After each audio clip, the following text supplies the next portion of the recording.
Hey everybody, it's Mark Klose from K-Hits 96, and we're back at a very noisy Weber Chevrolet with our buddy Mike, and he's going to be talking about wintertime. Again, you have a great new car, you got to take care of the maintenance. Be ready for wintertime. Michael, what do they do? Preparation is always key. You got to kind of plan for things that you can't control, and the biggest one in the wintertime is that frosted up windshield and your windshield washer jug. During the winter, we up our blend. We have a blend of alcohol and water and a little dye, so we know what the difference is. The alcohol content needs to go up to help us melt that junk off the windshield, because that's always an issue, and there's nothing worse than getting splashed by the car next to you and you hit that button and you hear that and you're in big trouble. Yep. The guys over there constantly have bottles of this. When we come in for our lube on filters, we always top it off. We can actually check the quality of it, see if it's make sure it has the right freezing point. So biggest one in the world right there will get you out of a lot of trouble. Getting in and out of the car. The old days used to break the key off in the lock. Yep. Days are gone. Key fobs have two really good examples of just about everything that fits our models. But inside these guys are little batteries, and the little batteries run out of juice after a while. Most life expectancy is probably 2 years to 24 months, depending upon your use. Remote start is very important in the winter, and if this guy starts to kind of get weak on you, batteries are where it's at, and we'll show you later how to change that battery. Very simple. Wintertime, you get to see some really cool things in parking lots. My suggestion has always been on scrapers is buy the biggest honking scraper you can get your hands on.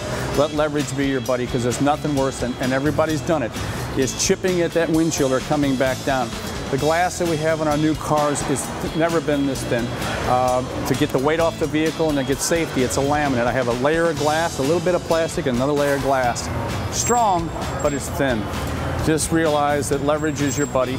No more coming in from the angles, because a lot of times folks have little teeny tiny rock chips they don't know until that 22-degree day, and if you come in from the side and hit it, you're done.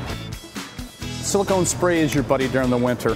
The neat thing about all of our new rubber type strips is they last longer than they ever had in the past, but because of the winter and because of salt and grime and dirt, this stuff comes in various sizes. Make sure it's the aerosol brand. The solid stuff kind of makes a mess. But what you don't want to do is open the door and spray the whole thing. You want to put this on a good rag 2 or 3 times till it's saturated, and we kind of wipe the strips one time, let it dry just a little bit, then we come back another one. What that helps do is take that moisture and run it away like it should. We're driving along, it's wintertime. I believe strongly, and many folks here have that good old bug out bag in the back of the car. And all that means is you're driving from here to Kansas City, you get to the Rockport Bridge, and they've closed it because there's ice and snow, and the officer points at it and says, "Don't get out of that car, Mike." Okay, I won't. So what are you gonna do? If you have followed good recommendations, it says, in the winter, never let that gas gauge fall below 1/4. Sometimes it's expense, gas has got down, but when it's cold weather, you leave St. Louis, it's 50, you get to Kansas City, it's 30. You'd wish you'd stopped in Columbia and filled it up. The average car idling burns about 1 gallon an hour. So that sounds good, but if you run her down to 1/4, and this little car has about a 15-gallon tank, you probably have about 3.5 hours worth of running. So the thing to consider is a good old bug out bag. You don't need to get crazy. This is not survivalist times, but you want to be basics. Think about if you have the kids, maybe you have gloves, maybe you don't. Jersey gloves, buy a bag of them for $1. Sure. At least a bottle of water for each person.